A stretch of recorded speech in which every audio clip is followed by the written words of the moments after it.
बाबा साहेब अम्बेडकर हमेशा से जानते थे कि वो जिस जाति से पैदा हुए हैं वो जाति बेगारी के लिए हुई है। शूद्र होने के कारण उन्हें और उनकी जाति को अवहेलना का सामना करना पड़ा था। इसलिए बचपन से ही उन्होंने शिक्षा और किताबों में ही अपना जीवन झोंक दिया।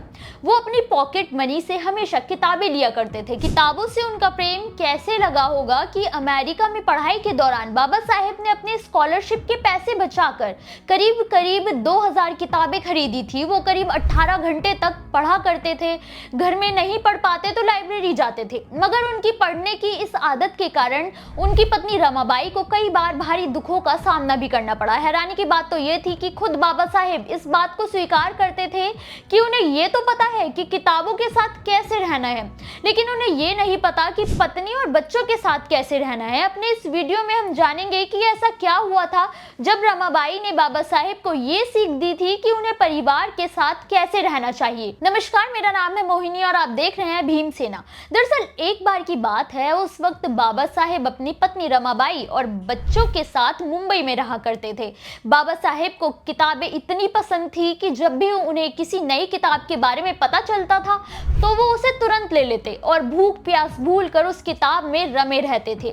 ऐसा कई बार हुआ जब बाबा साहेब ने सार्वजनिक तौर पर इस बात को स्वीकार किया था कि उन्हें जितना लगाव और अपनापन किताबों से हो जाता है, जितनी जल्दी वो किताबों से मैत्री कर लेते हैं, उतनी जल्दी वो किसी इंसान से नहीं कर पाते। बाबा साहेब और उनके बेटे के बीच की दूरियां तो किसी से छिपी नहीं है। माँ की अकाल मृत्यु, भाई बहनों को अपने सामने पैसों की तंगी के कारण मरते देखना, कहीं ना कहीं वो अपने पिता के इस किताबी जुनून से तंग जरूर आ गए थे।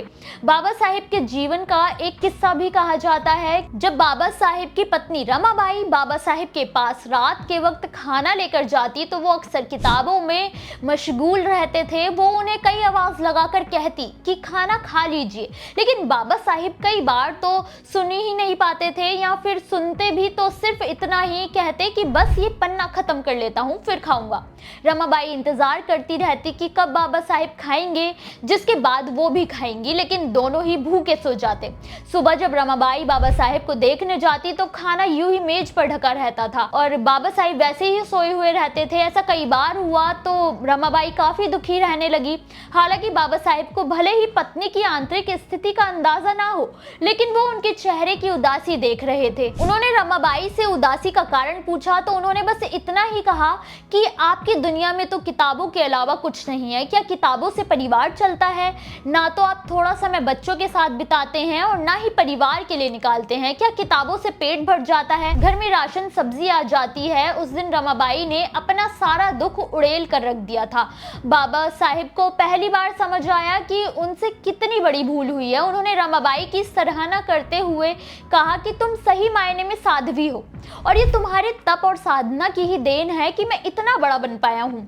मुझ में समाज से लड़ने की शक्ति है, बदलाव करने की ताकत मुझे तुमसे आती है। ये सच है कि मैं कभी परिवार और किताबों में सामंजस्य नहीं बिठा पाया, लेकिन मैं आजीवन तुम्हारी तपस्या का ऋणी रहूंगा। बाबा साहेब को अंदाजा था कि परिवार की जिम्मेदारियों में कहीं ना कहीं उनसे किताबों की दुनिया में रमे रहने के कारण चूक हो गई है। हालांकि रमाबाई और बाबा साहेब का साथ ज्यादा समय तक नहीं रहा और साल 1935 में रमाबाई का 39 साल की छोटी सी उम्र में ही निधन हो गया था।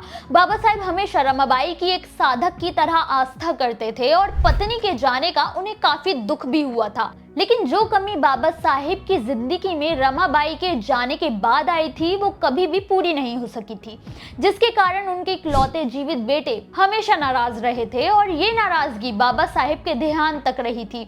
हालांकि बाबा साहेब के निधन के बाद उनके बेटे ने ही उनका अंतिम संस्कार किया था, जो उनकी मां रमाबाई के दिए गए संस्कारों को दर्शाते हैं। रमाबाई के संघर्षों पर आपका क्या सोचना है?